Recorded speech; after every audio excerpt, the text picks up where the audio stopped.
Bueno, buenas tardes a todos. Para mí es un gusto estar nuevamente en este espacio y poder estar compartiendo estos avances y todo en lo que estamos trabajando en esta Ronda Colombia 2021.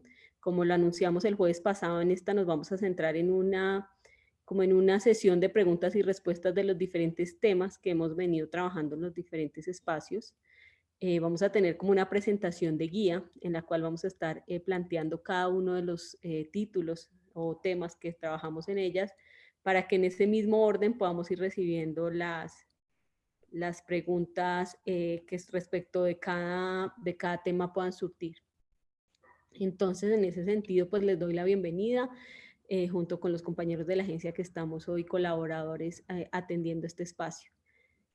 Yo creo que Jesús, podemos pasar al primer tema que trabajamos, que fue el 8 de abril del 2021, y fue requisitos de habilitación. Entonces, en ese sentido, abriría pues este cajoncito de preguntas para que podamos recibir respecto a este tema dudas que se hayan quedado o temas en los cuales quisieran tener algún tipo de profundidad. Y en ese sentido estaremos atentos.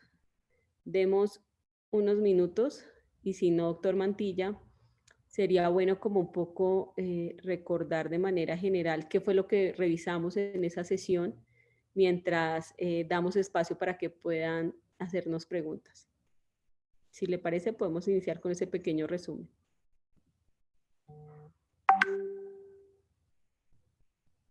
Doctor Mantilla, tiene el micrófono cerrado. Con mucho gusto, buenas tardes a todos. Es un placer estar con todos ustedes y con la agencia en mi calidad de asesor, en particular para los procesos de contratación de áreas para exploración y producción de hidrocarburos. El resumen lo haría de esta forma, siendo breve. El proceso permanente de asignación de áreas es una de las modalidades de contratación de actividades de exploración y producción de hidrocarburos por parte de la agencia conforme al Acuerdo 2 de 2017. Y esa modalidad es especial en cuanto que establece un proceso de asignación de manera permanente. Esa permanencia está constituida básicamente en actividades que permiten habilitarse para los procesos y presentar solicitud de incorporación de áreas, ambas de manera permanente. Eso quiere decir que cualquier día del año se pueden presentar solicitudes para que las empresas interesadas sean habilitadas y también en cualquier día del año aquellos habilitados también pueden presentar solicitud de incorporación de áreas, que quiere decir una petición a la agencia para que se evalúe que esa área salga ofrecida dentro del proceso. También hablamos en la oportunidad que me dio la agencia para explicar los términos de referencia y los requisitos de habilitación. Esos requisitos son básicamente 5 tipos de capacidades distintas que refieren a temas jurídicos, temas técnico-operacional, temas económico-financiero y de medio ambiente y responsabilidad social empresarial. Cada uno de estos 5 capacidades tiene una forma de demostrarse ante la agencia con base en lo exigido en los términos de referencia para cada una de ellas.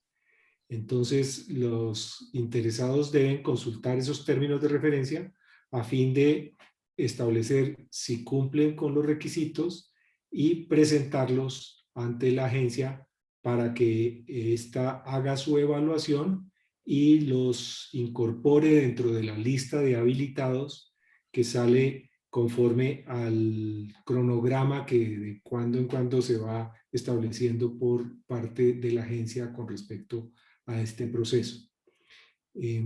Cada uno de esos requisitos ciertamente es específico en materia de la manera como se demuestra que se cumple con la capacidad exigida y en algunos casos existe reglas generales y excepciones sobre las cuales hay que tener un cuidado especial como para efectos de ver si dentro de la excepción, queda eximido de presentar una documentación.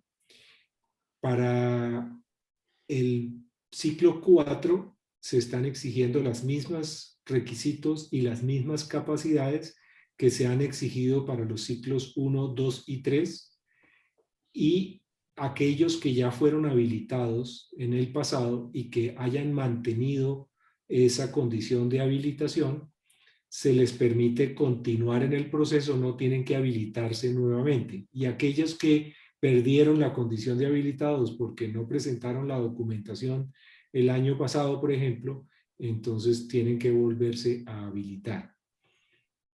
El proceso está por expedir en las próximas semanas un cronograma que establecerá cuáles son las fechas de corte para las habilitaciones. Quiere decir esto que no obstante que se puede habilitar durante cualquier día hábil del año, para efectos de la participación en el ciclo 4 hay una fecha de corte determinada que permitirá que los interesados sepan cuál es el último día en que pueden radicar su documentación para que sea estudiada por parte de la agencia.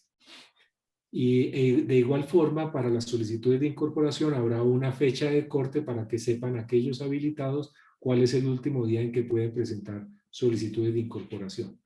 Creo que con esto hago el resumen, María Jimena. Si quieres algo adicional, me dices, por favor. No, muy bien, doctor Mantilla, muchas gracias. Veo que este tema no hay ninguna pregunta, no tenemos ninguna pregunta hasta el momento ni en el chat ni en el cajoncito de preguntas y respuestas, entonces yo creo que Jesús, pasaríamos al siguiente tema que tratamos y fue el mapa de tierras.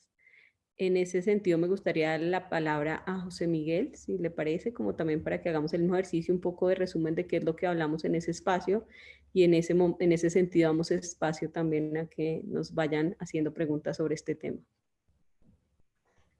Sí, buenas tardes a todos. En esa ocasión, esa tarde, estuvimos comentándoles a todos sobre los diferentes talleres técnicos que hemos venido llevando a cabo todos los viernes en el espacio de 8 a 10 de la mañana, y les estuvimos comentando cómo hemos venido barriendo las zonas de norte a sur en el país, y habíamos empezado inicialmente con el Caribe. Tuvimos 2 sesiones del Caribe, uno incluyendo el Urabá. En una tercera sesión tuvimos la cuenca del Sinu San Jacinto, posteriormente la cuenca del Chocó. La semana pasada tuvimos el Valle Inferior del Magdalena y mañana tendremos el Valle Medio del Magdalena. Continuaremos en mayo 21 con el Valle Superior del Magdalena y los Llanos en mayo 28, para cerrar en junio 4 este primer ciclo de talleres con el Pacífico.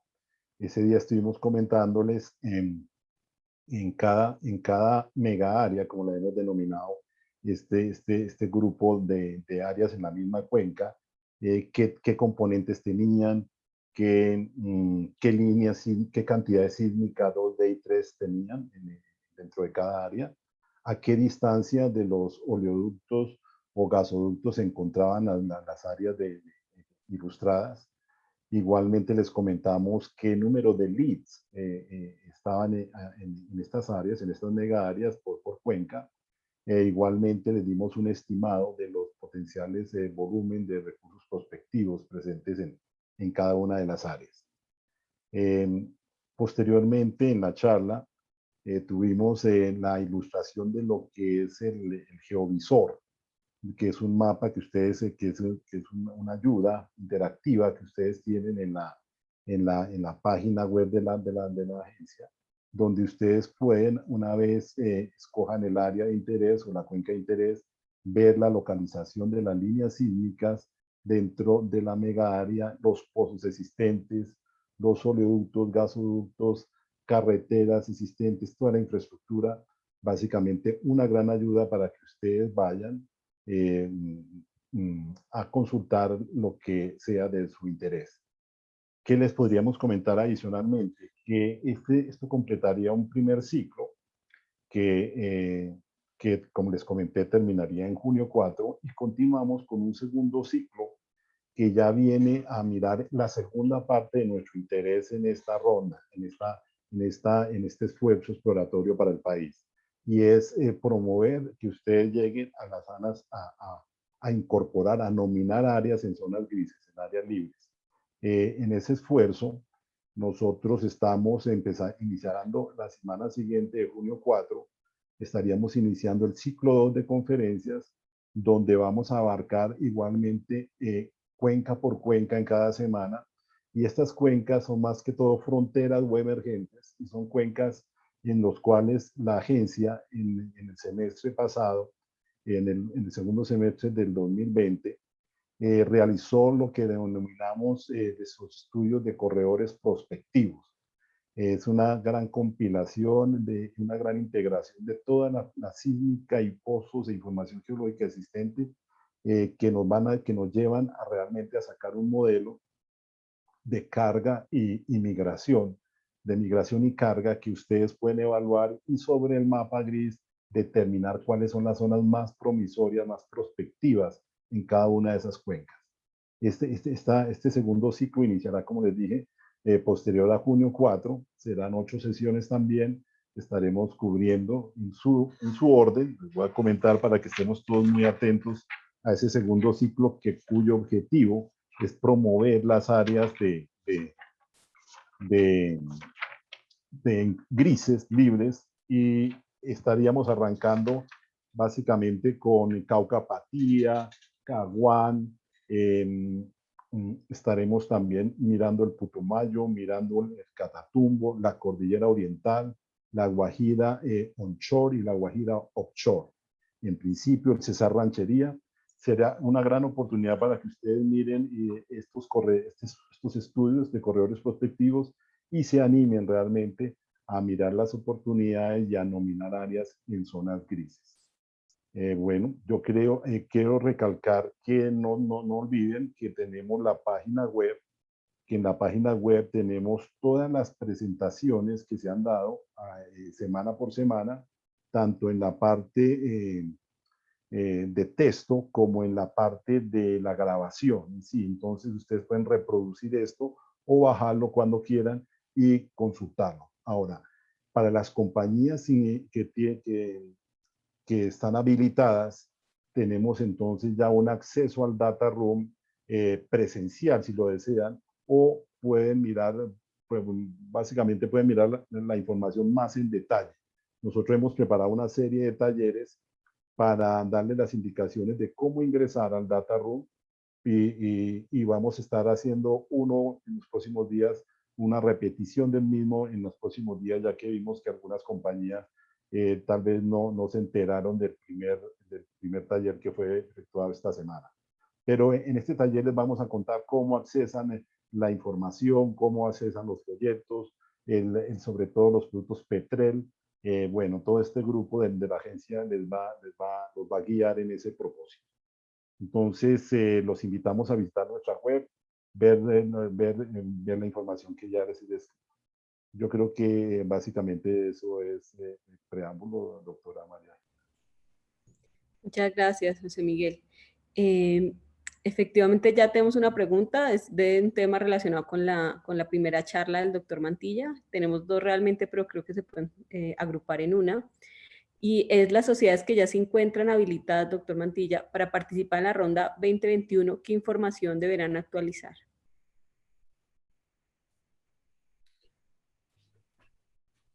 En este momento, los términos de referencia lo que señalan es la obligación de presentar una actualización de la información técnica y la información financiera.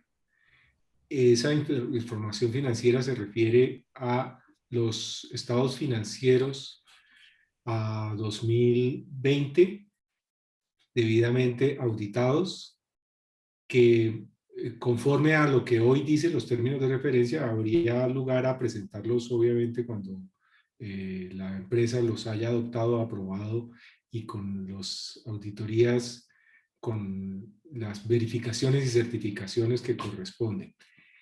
Se ha estado evaluando la posibilidad de extender una condición de habilitación con un especial tratamiento para aquellas empresas que ya fueron habilitadas en el último ciclo, a fin de poder extenderles la habilitación sin necesidad de esa actualización. Pero en este momento todavía no se ha aprobado esa condición, por lo cual me refiero únicamente a lo que dicen los términos de referencia hoy en día. En cuanto a la información técnica y operacional, se refiere a la condición de reservas que tuviera la empresa, y esa condición pues es un requisito también para presentarlo. Eso es lo que tenemos hoy en día. Muchas gracias, doctor Mantilla. Así es, estamos explorando alguna posibilidad de mantener esta habilitación y estamos en el trámite que ello significa al interior de la agencia. Veo que no tenemos ninguna duda respecto del mapa de tierras. Aún así, como sucedió ahorita, en caso de que en el transcurso de los temas tengan alguna duda puntual de una charla anterior, podemos retomar en ese sentido. Entonces, Jesús, ¿me puedes ayudar con la siguiente? Y es el procedimiento de coordinación y concurrencia. Alejo, te doy la palabra un poco para resumir el tema, si te parece.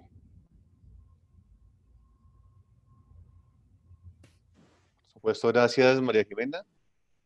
Bueno, en relación con procedimiento de coordinación y concurrencia, invito también a Adriana Sisaka, quien hizo la presentación en su momento, a unirse al chat, en la presentación. Efectivamente, la agencia ha iniciado el despliegue de todo el proceso de coordinación y concurrencia en los términos en los que ha adoptado este procedimiento internamente la entidad y pues siguiendo lo desarrollado en los ciclos anteriores, de manera que está actuando en paralelo con el avance del proceso de Ronda Colombia 2021 y que tengamos también un espacio suficiente para desarrollar estos espacios con las autoridades en las entidades territoriales, con las instancias también regionales, con las corporaciones y con los diferentes espacios que están previstos en el procedimiento. Pero para más detalles sobre el avance, Adriana, adelante, por favor. Muchas gracias, doctor Alejandro, doctora María Jimena, y buenas tardes para todos. Efectivamente, como lo comentaba el vice Alejandro, en este momento ya estamos adelantando el procedimiento.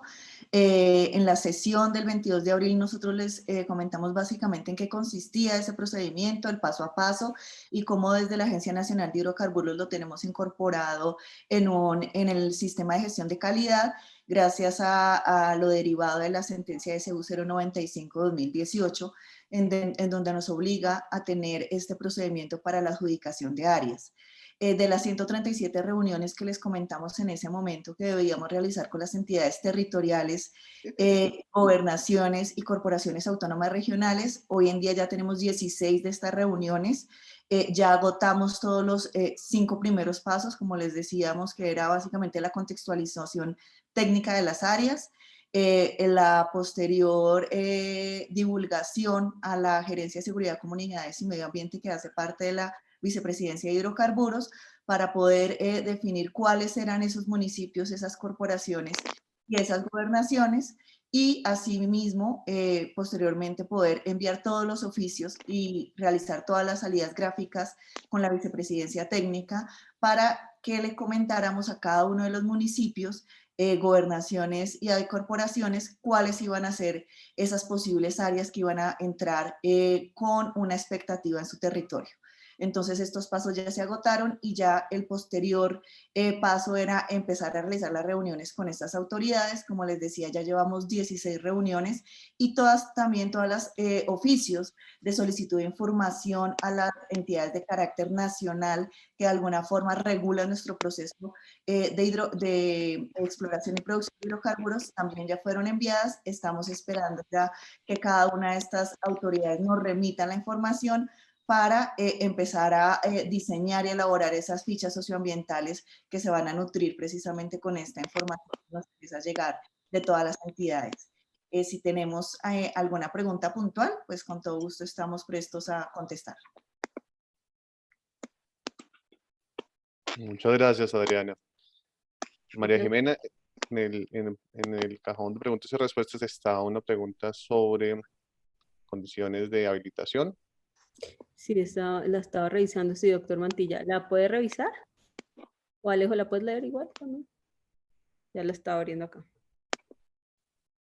Sí, son dos. Una pregunta sobre, buenas tardes, para el requisito de producción, si una empresa produce 9.000 de fluido día y solo eran 700 barriles de crudo por día, ¿esto demuestra capacidad técnica? Eh, Creo que, doctor Mantilla. Y la segunda pregunta, para ir avanzando, ¿las áreas tendrán una preevaluación de viabilidad ambiental? Si quieres, puedes empezar por esa, por la evaluación de viabilidad mientras el doctor Mantilla se conecta. Sí, importante la definición sobre preevaluación de viabilidad ambiental. Adriana también sigue sobre este tema que hace parte de las fichas socioambientales que se están construyendo a partir del proceso de coordinación y concurrencia. Entonces, adelante, Adriana. Sí, señor. Básicamente, nosotros, como les comentábamos en la sesión del 22 de abril, entregamos la línea base a la fecha, cuando ya va a salir la publicación final del mapa de tierras con la información ambiental que logramos nosotros construir respecto a la línea base, que ya teníamos un poco de toda la información que la Agencia Nacional de Hidrocarburos ha ido recogiendo año tras año, más obviamente la información muy actualizada que nos llega de todas las entidades, como les decía, tanto de carácter nacional, regional y local.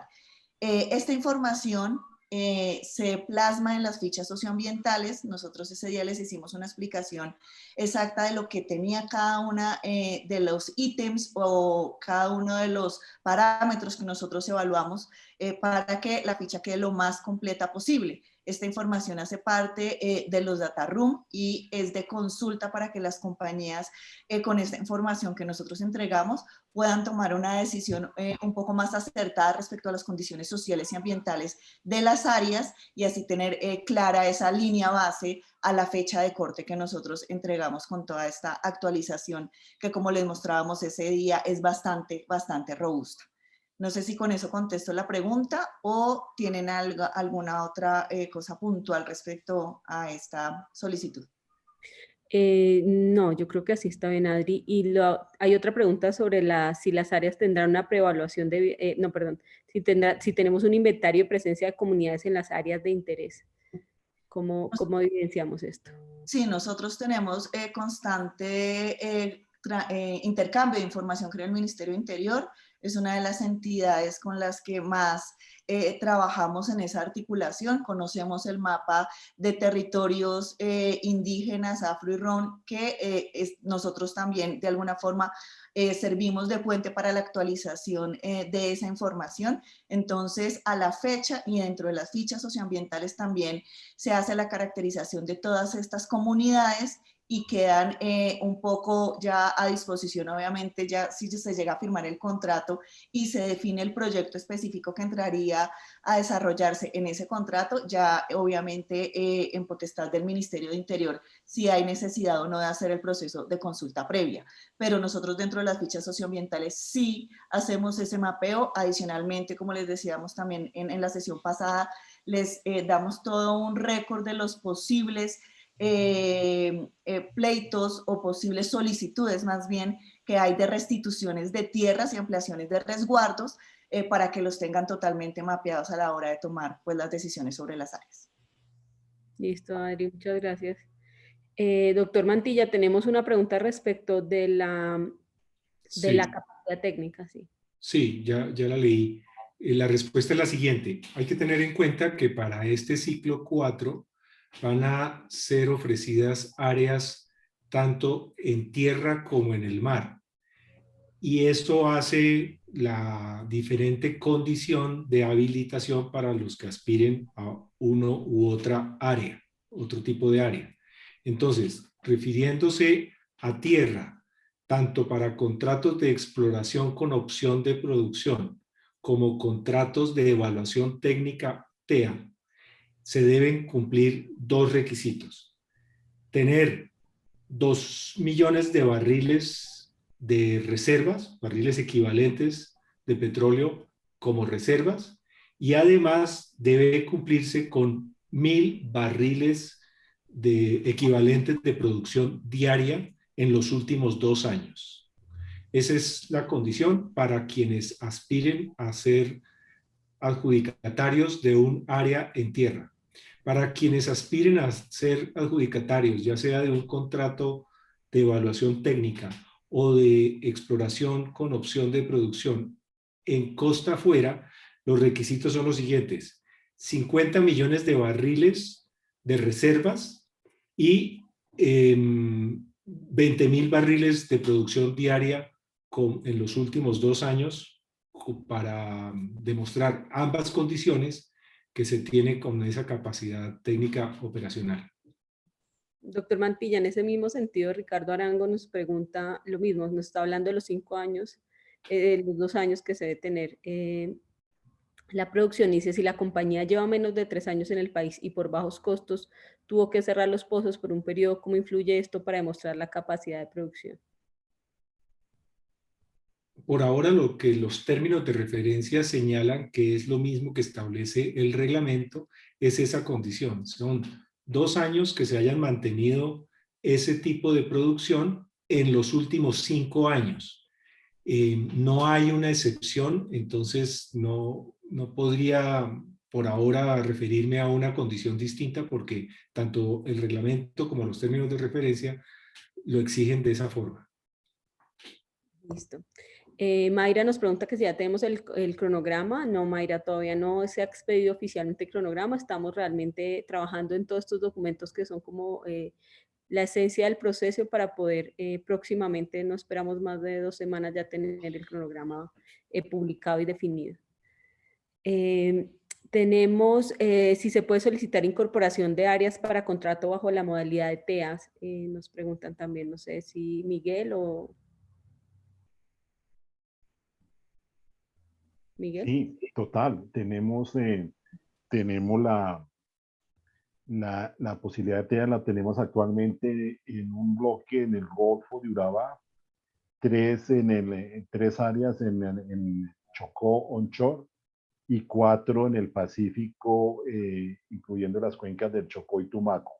Esas son las 8 oportunidades para TEAs hoy en día en esta ronda. Listo. Joana nos pregunta, ¿por qué se habla del contrato de exploración con opción de producción para las áreas costa afuera? No sé en qué momento lo tocamos, pero no sé. Creo que fue en un comentario, María Jimena, del doctor Mantilla, refiriéndose a los contratos costa afuera, pero pronto para hacer la precisión, en este momento la minuta costa afuera se mantiene, la actualmente vigente, sobre esa no hay modificación.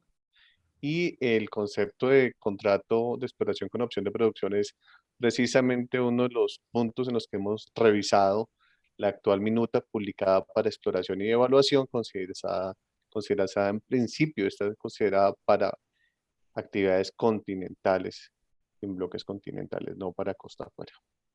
Así es. Voy a dar una revisada aquí al chat. Creo que también hay un volumen importante de preguntas que ya veo que se nos están un poco adelantando a lo que viene en la siguiente sesión, que es la minuta. La ANH está hablando de la posibilidad. Acá hay una de habilitación, doctor Mantilla dice, la ANH está evaluando la posibilidad de que un interesado que acredite capacidades con los atributos de su matriz o controlante o con una subordinada de esta pueda presentar una garantía distinta a la garantía del deudor solidario. Actualmente, tanto el reglamento como los términos de referencia establecen que aquella empresa interesada que vaya a presentar alguno de las capacidades con los requisitos que se exigen, no propios, sino de su matriz o controlante o una empresa que con la que se tuviere una relación dentro de un grupo económico, esa empresa deberá presentar la garantía de deudor solidario. Y esa, que es una excepción, tiene a su vez otra excepción, y es que si esa matriz o controlante tiene una certificación, logra una certificación en cuanto a que cuenta con un seguro que cubra las operaciones en Colombia, se le exime de tener que presentar la garantía de deudor solidario siempre que presente esa certificación sobre ese tipo de seguro. Tengo acá una también del mapa de tierras, José Miguel. Dice, buenas tardes, ¿es posible aplicar como TEA o proponer como contrato de TEA las áreas disponibles en el mapa de tierras?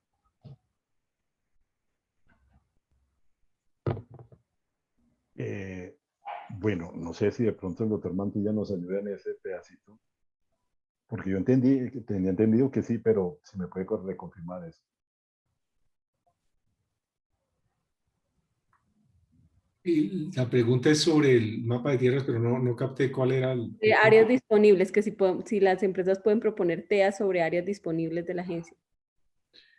Sí, por ahora lo que se ha pensado para los términos de referencia como van a salir es que las áreas que son propicias para proponer para TEAs, para contratos de evaluación técnica, sean áreas frontera. En esa medida, pues se indicará cuáles son las cuencas, llamémosle cuencas frontera, que comprenden áreas que serían susceptibles de contratos de evaluación técnica únicamente ellas. Ahora, esas mismas áreas frontera también serán posibles para contratos de exploración con opción de producción en áreas continentales. Listo. Voy a dar acá una revisión. Ok, listo. Entonces yo creo que en este punto estamos. Tengo una pregunta pendiente, pero creo que es de un tema que viene más adelante, por eso no la toco en este momento. Entonces, si quieres, Jesús, nos movemos al punto en el que estábamos en la presentación.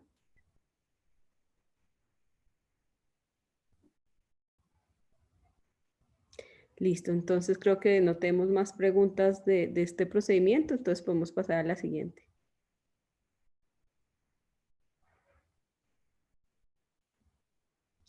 Listo, proyecto de minuta del contrato. Esta fue la última sesión que pues el jueves pasado completamos la segunda fase, pues por lo grueso del tema decidimos hacerlo en 2 sesiones. Hay de ese anterior espacio quedaron unas preguntas importantes por responder, entonces en ese sentido le voy a dar la palabra al vice Alejandro para que arranquemos en ese sentido y luego vamos retomando las que tenemos en el chat ya y las que puedan ir llegando. Entonces, Ale. Perfecto, bueno, muchas gracias. Han sido espacios muy interesantes para la discusión de la nueva minuta de exploración y evaluación, y como mencionábamos, el concepto está evolucionando hacia la minuta de contrato de exploración con opción de producción. Hemos tenido una revisión de algunos puntos en los cuales la industria y los comentarios que hemos recibido nos han pedido recalcar. Sobre esos puntos queremos referirnos hoy brevemente, con el fin de poder hacer unas claridades con respecto a cómo opera esta mecánica de la nueva minuta. Sí, partiendo, esta minuta tiene un propósito principal y es compartido por el interés de la industria y la entidad, y es buscar acelerar la actividad exploratoria en el país. Nosotros hicimos una revisión amplia de lo que ha sido la actividad en los últimos 17 años, en particular desde la adopción del contrato de exploración y producción por la agencia, los resultados que ha obtenido en cuanto al reemplazo de la producción generada en estos años a partir de mantener y acumular nuevas reservas, y en ese sentido mantener niveles de autosuficiencia importantes para el país, y cómo ha contribuido la minuta en ese sentido.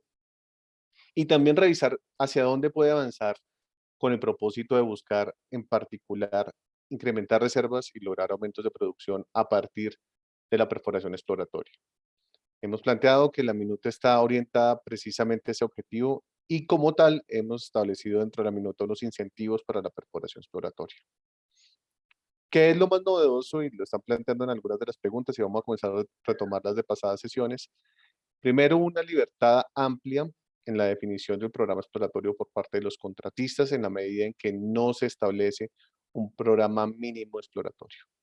En la medida en que no existe un programa mínimo exploratorio, el contratista tiene la posibilidad de definir cuáles son las actividades que va a desarrollar durante el periodo que se conserva de 6 años. El periodo exploratorio, entonces, es el tiempo durante el cual el contratista ejercerá esos derechos de exclusividad para explorar y evaluar hidrocarburos o la presencia de hidrocarburos en el área contratada.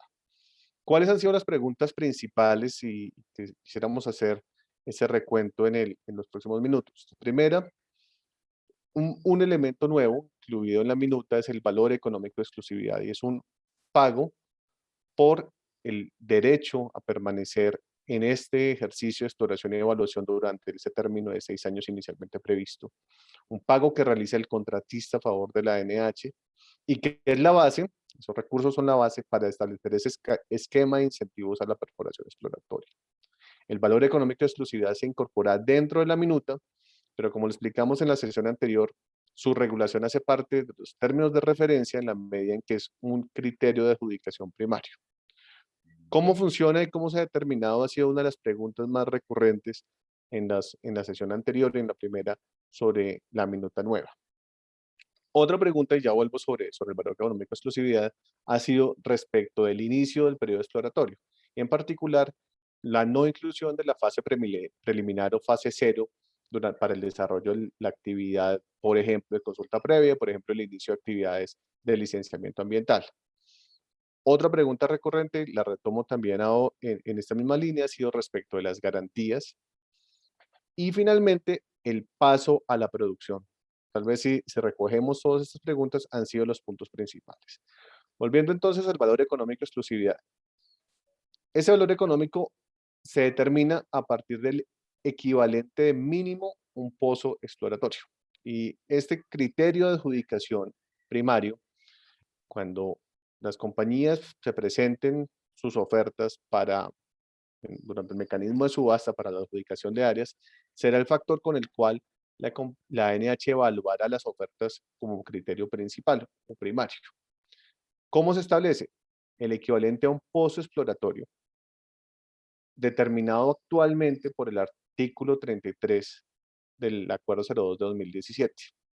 Este equivalente a un pozo exploratorio y hacia arriba el número de ofertas podrá ser en número de unidades de pozos exploratorios, corresponderá a la valoración que tiene actualmente el Acuerdo 02. Es decir, se establece una escala de puntos y esos puntos tienen una valoración en dólares de acuerdo con el nivel promedio del WTI en los últimos meses. Eso que nos determina un valor en dólares del valor económico de exclusividad. Si son más pozos los ofrecidos por la valoración de cada una de las compañías respecto de ese derecho de permanecer explorando durante unos años en las áreas, pues también será valorado a partir de esta misma tabla. ¿Cuándo deben pagar las compañías el valor económico de exclusividad? Para la firma del contrato. De manera que el valor económico de exclusividad es un pago que hace la compañía a la agencia y la agencia toma esos recursos del valor económico de exclusividad y lo reinvierte como incentivo a la perforación exploratoria. Cuando las compañías hayan adelantado perforación durante esos años del periodo exploratorio, les será reembolsado el valor que pagaron por el concepto de valor económico de exclusividad. ¿Qué se requiere? Primero, el pago inicial que hace la compañía es un pago, como les decía, con una valoración que termina en dólares, pero que en el momento en que lo hace a la ANH será expresado en pesos colombianos. Ese valor será el valor de referencia hasta donde puede llegar el monto de reembolso que reciba la compañía una vez realice la actividad exploratoria. ¿Y por qué es importante recalcar que sea el valor de referencia? Porque en el momento en que las compañías perforen un pozo, dependiendo de los resultados del pozo, si el pozo es exitoso, como todos esperamos, podrá proceder al programa de evaluación y a la declaración de comercialidad de ese primer descubrimiento. En ese caso, el reembolso procederá una vez la compañía declare comercialidad. ¿Y procederá hasta dónde? Hasta el monto de lo que invirtió la compañía en la perforación de ese pozo y con un tope hasta el equivalente a la valoración establecida en la cláusula del artículo 33, perdón, el artículo 33 del Acuerdo 02 de 2017.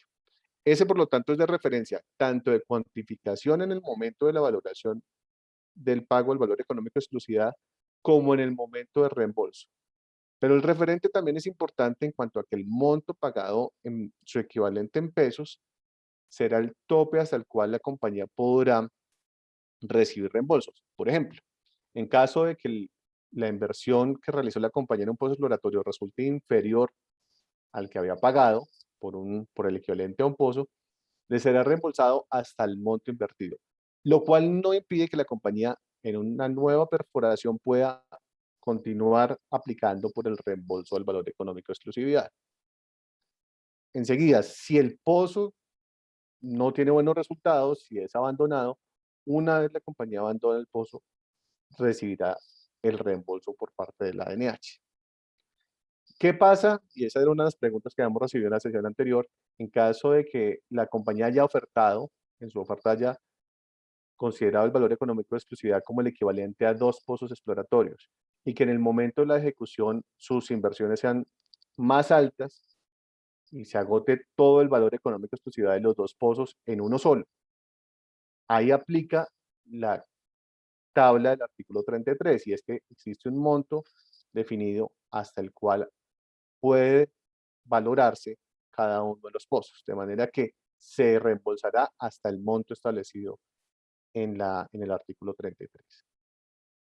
Otra pregunta que nos han hecho es si la ANH utilizará un mecanismo de fiducia o si habrá un reconocimiento de intereses o indexación del valor económico de exclusividad.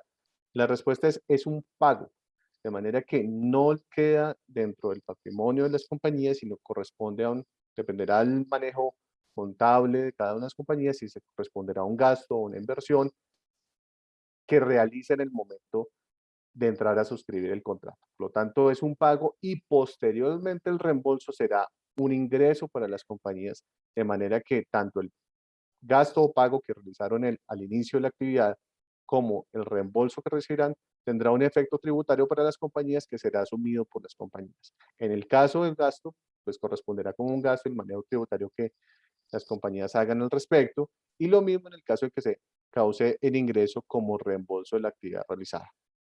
Esta ha sido una pregunta reiterada en cuanto a si este valor económico de exclusividad se entiende como una garantía o como un colateral respecto a la actividad exploratoria. La respuesta es no. El valor económico de exclusividad es un pago por concepto del derecho que tienen las compañías a mantener un tiempo, un área para explorar y evaluar. Como mecanismo de incentivo a la perforación exploratoria, la ANH ha establecido la posibilidad de utilizar esos mismos recursos para reembolsarlos en el momento en que realicen perforación exploratoria. También nos han preguntado respecto a si en el curso del programa exploratorio, que como hemos mencionado es de total discrecionalidad de la compañía, definirlo si es en la primera fase o en la segunda fase, si va a incluir métodos remotos, sísmica, 2D o 3D, pozos estratigráficos, eso es de total discrecionalidad de la compañía, dependiendo del nivel de información y de su interés de inversión en el área, y también la posibilidad que tiene la compañía de manejar los tiempos dentro del periodo exploratorio para que así sea. Sobre esas preguntas nos han dicho si la posibilidad de reembolso también aplica para la extinción sísmica. La respuesta es no. El reembolso es un incentivo a la perforación exploratoria que aplica la ANH utilizando los recursos que ha recibido por el valor económico de exclusividad. No es entonces de interés de la ANH retener esos recursos del valor económico de exclusividad, sino utilizarlos como elemento de incentivo para la perforación exploratoria. Otra pregunta que nos han hecho es en cuanto al derecho de renuncia que tienen las compañías en caso de que no consideren prospectiva el área. Y es, durante el término de la fase 1, las compañías podrán ejercer el derecho de renuncia si consideran que con la inversión que han obtenido no es prospectiva el área o no tienen interés ni es suficiente para continuar ejerciendo el derecho de exclusividad de exploración. En esos casos procede la devolución de hasta el 50% del 50% del valor económico de exclusividad que haya pagado en el momento de la adjudicación del contrato. Por lo tanto, si la compañía ejerce su derecho de renuncia, lo que habrá pagado es el 50% del valor económico de exclusividad. Si alcanzó a realizar perforación exploratoria, también será sujeto de reembolso, como corresponderá en el caso en que efectivamente su decisión de no pasar a la fase 2, lo cual es lo corriente en el caso de que no pase una fase 2, es que ya tenga la posibilidad de reembolso por haber ejecutado perforación exploratoria. Otra pregunta asociada al valor económico de exclusividad ha sido si se considera que duplica las garantías asociadas a la actividad exploratoria. No. En el caso del valor económico de exclusividad, como decía, no es una garantía y las garantías de cumplimiento ya no estarán asociadas a programas de exploración e inversión porque no hay compromisos mínimos de exploración ni adicionales. Las garantías de cumplimiento estarán asociadas a otro tipo de obligaciones, por ejemplo, la entrega de información técnica, por ejemplo, la entrega de reportes o informes semestrales. Y sobre la base de ese tipo de obligaciones, se está definiendo, y próximamente estaremos haciendo la publicación correspondiente a los anexos, un mínimo de garantía. Normalmente las garantías mínimas en la actividad exploratoria han estado alrededor de $100.000, pero el mínimo de garantía equivalente y la posibilidad de otro tipo de instrumentos para garantizar estas obligaciones. Y aquí estamos observando instrumentos como nos han preguntado por pólizas, nos han preguntado también por otro tipo de garantías bancarias, para que cubran ese tipo de obligaciones que ya no correspondan para un programa exploratorio mínimo y uno adicional.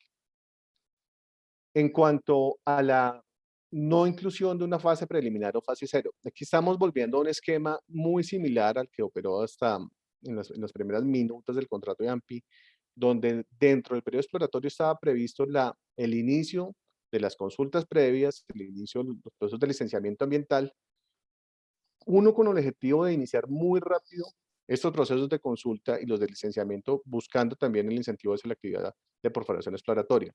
Todo segundo, teniendo en cuenta que en el evento en que se presenten circunstancias de fuerza mayor o derechos de terceros que impidan el desarrollo de la consulta previa en los tiempos establecidos o los procesos de licenciamiento ambiental, también aplicarán las mismas reglas que han venido aplicando en los casos de los contratos de exploración y producción para eventos de restitución de plazos o de suspensión de la actividad de la fase exploratoria correspondiente cuando estas situaciones se presenten.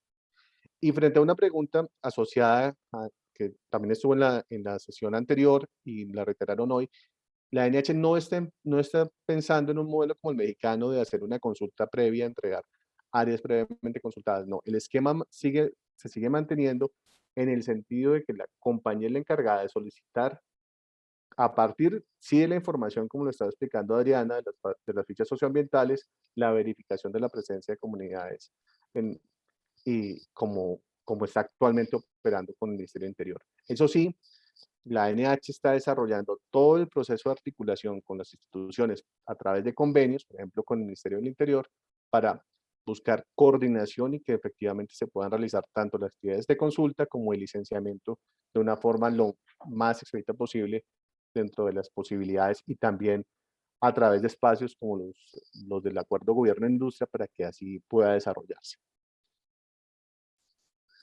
Otro componente que nos han preguntado es respecto del paso a la producción. Y una pregunta que nos hacían en la sesión pasada era, ¿qué pasa si una compañía hizo un descubrimiento durante el periodo exploratorio, entró a su programa de evaluación, desarrolló su programa de evaluación y presentó una declaración de comercialidad? La declaración de comercialidad es uno de los requisitos o una de las condiciones de ejercicio de la opción de producción. La otra condición es estar habilitado.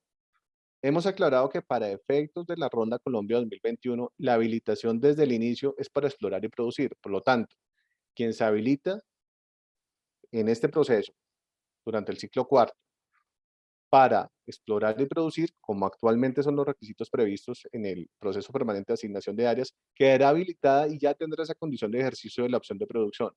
La segunda es haber presentado una declaración de comercialidad. Ahora, presenta una declaración de comercialidad en la minuta que incorpora un tiempo para ejercer la opción de producción. Si durante este tiempo la compañía decide no ejercer la opción de producción, en este momento devolvería el área que estaba en evaluación. Si la compañía decide ejercer la opción de producción, y este es el otro punto donde hemos recibido comentarios muy importantes, es cómo garantiza la NH los derechos que tienen las compañías que suscriben un contrato de exploración y evaluación para su paso a la producción. En este punto primero, estamos considerando que desde el objeto del contrato de exploración y evaluación se incluye el derecho de ejercicio de la opción. Segundo, que lo consideramos como un derecho irrestricto para el paso a la producción. Solamente las condiciones de ejercicio de estar habilitado, como ya lo hemos dicho, que va a manejarse en el proceso permanente. Y segundo, haber presentado la declaración de comercialidad, de manera que esas son las dos condiciones de ejercicio. Y por eso también la evolución a contrato de exploración con opción de producción. Una vez hace el ejercicio, la opción de suscripción del contrato de producción, las compañías firman el contrato. Y la minuta ya está establecida en los términos en que está previsto en el anexo del contrato de exploración y evaluación. Y un punto importante, el término actual del periodo de producción para cada una de las áreas que se vayan sumando al contrato de producción será de hasta 24 años, prorrogables por 10 años, y como está establecido actualmente en la minuta, con la posibilidad de prórrogas sucesivas hasta el agotamiento del recurso, cumpliendo las condiciones así señaladas, que era otra de las preguntas que nos hacían. Hasta acá como el resumen de las preguntas que hemos recogido, no sé, María Jimena, si recogemos alguna de las que nos están planteando. Creo que hay varias, un poco ya has dado respuesta a algunas que ya estaban en este mismo sentido. Hay varias de la fase cero en que nos preguntas si efectivamente hay o no hay fase cero. Creo que ya lo dejaste claro que como tal la fase no está dentro del contrato. También nos preguntan las solicitudes de conversión de contratos TEA que se presenten con posterioridad a la aprobación de la nueva minuta de contrato podrán acogerse a la minuta.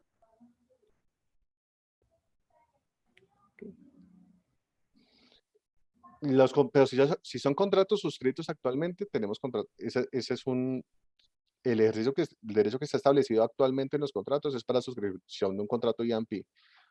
Para términos de si acogerse a la nueva minuta será un tema que tendremos que revisar porque actualmente en los contratos lo que prevé es la suscripción de un contrato IAMPI. Para los nuevos TEAs tendremos que incorporar esa otra alternativa. Listo. Hay una pregunta, María Jimena, sobre arbitraje internacional. No sé si sobre este punto Juan Felipe nos quiere apoyar. La pregunta es, no se mencionó en el resumen la solicitud de la industria que se realice la inclusión de cláusula de arbitramiento internacional para onshore o continental. Ya existe para costa afuera y no convencional. Gracias, Alejandro, y muchas gracias por la pregunta al doctor Buitrago. Por el momento, el proyecto de Minuta no tiene contemplada la posibilidad de cláusula de arbitraje internacional.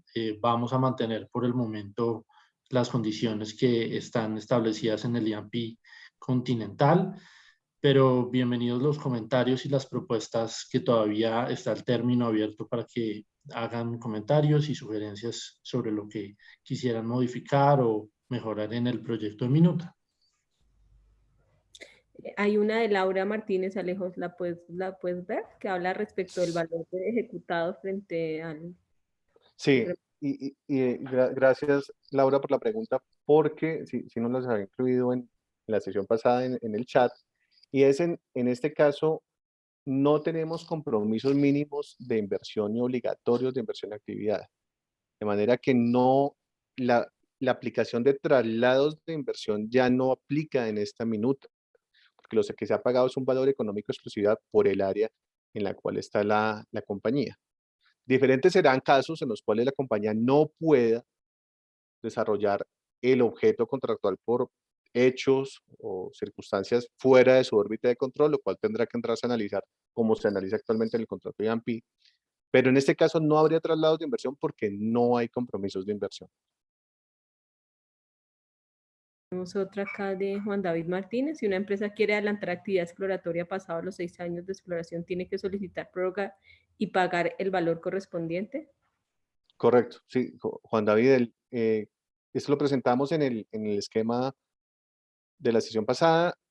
La minuta prevé desde el comienzo cuáles son las condiciones para que una compañía pueda mantenerse durante más años de los inicialmente establecidos, que son de 6 años en el periodo exploratorio.